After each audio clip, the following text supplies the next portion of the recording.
धार्मिक मान्यता के अनुसार शरद पूर्णिमा से जुड़ी कुछ मान्यताएं हैं। तो आज हम उसी मान्यताएं के बारे में बात करेंगे। पहला है चंद्रमा की अमृत वर्षा। माना जाता है कि शरद पूर्णिमा की रात चंद्रमा की किरणों में औषधीय गुण आ जाते हैं। लोग इस रात खीर बनाकर चंद्रमा की रोशनी में रखते हैं ताकि उसमें अमृत का रस समाहित हो जाए। दूसरा, देवी लक्ष्मी का धरती पर आगमन। यह भी माना जाता है कि इस रात देवी लक्ष्मी ऐरावत हाथी पर बैठकर पृथ्वी का भ्रमण करती हैं और जो भक्त जागते हुए मिलते हैं उन्हें आशीर्वाद देती हैं। इसलिए लोग पूरी रात जागकर देवी लक्ष्मी की पूजा अर्चना करते हैं और गुणगान गाते रहते हैं। तीसरा, रासलीला। पौराणिक कथाओं के अनुसार भगवान कृष्ण ने इस रात गोपियों के साथ महारास लीला किया था। और चौथा है फसल का त्यौहार। लोग इसे यह एक फसल का उत्सव भी समझकर मनाते हैं। अब हम जानेंगे पूजा विधि और अनुष्ठान। लोग इस दिन खीर बनाते हैं और रात में इसे खुले आसमान के नीचे चंद्रमा की रोशनी में रखते हैं। सुबह इस खीर का सेवन प्रसाद के रूप में किया जाता है। इस दिन भगवान विष्णु और देवी लक्ष्मी की पूजा की जाती है। कुछ जगह पर भक्त रात भर जागकर भजन कीर्तन करते हैं। शाम को चंद्रोदय होने पर चंद्रमा को अर्घ्य दिया जाता है और उसकी पूजा की जाती है।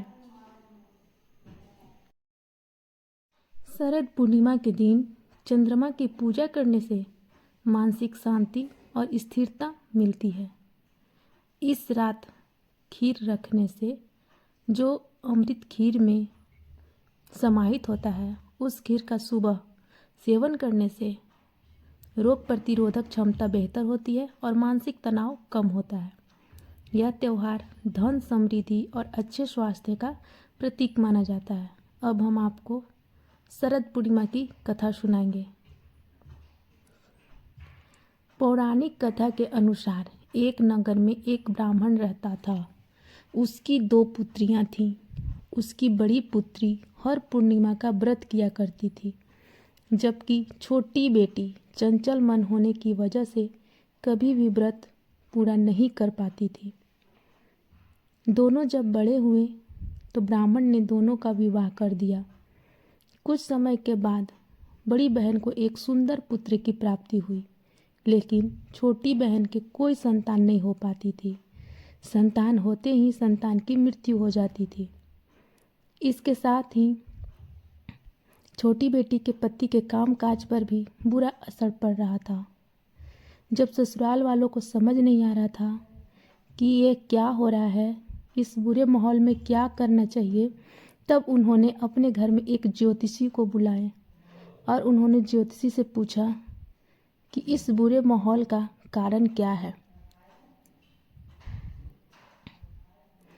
तब ज्योतिषी बताते हैं कि इन सब की वजह पूर्णिमा व्रत का पूरा न रखना और अधूरा छोड़ना है, जिसके कारण तुम्हारी संतान पैदा होते ही मर जाती है। अगर आप पूर्णिमा का व्रत पूरा करेंगी तो आपकी संतान मरेगी नहीं। इस बात को छोटी बहन ने अच्छे से समझ लिया। ऐसे में उसने पूर्णिमा का व्रत किया, लेकिन अगली बार भी जब उसे संतान हुई थी तो उसकी मृत्यु हो गई। अपनी बहन से मिलने के लिए बड़ी बहन आई। ऐसे में छोटी बहन ने एक पाटा में अपनी मरी संतान को रखकर कपड़े से ढक दिया और उसी के ऊपर अपनी बहन को बैठने के लिए कहा। जैसे ही बड़ी बहन उसमें बैठने की हुई तो उसका वस्त्र बच्चे को छू गया और वह तुरंत ही रोने लगा। तब बड़ी बहन ने छोटी बहन से कहा, अच्छा, मेरे नीचे रखकर मेरे ऊपर तू अपनी संतान की मौत का लांछन लगाना चाहती थी।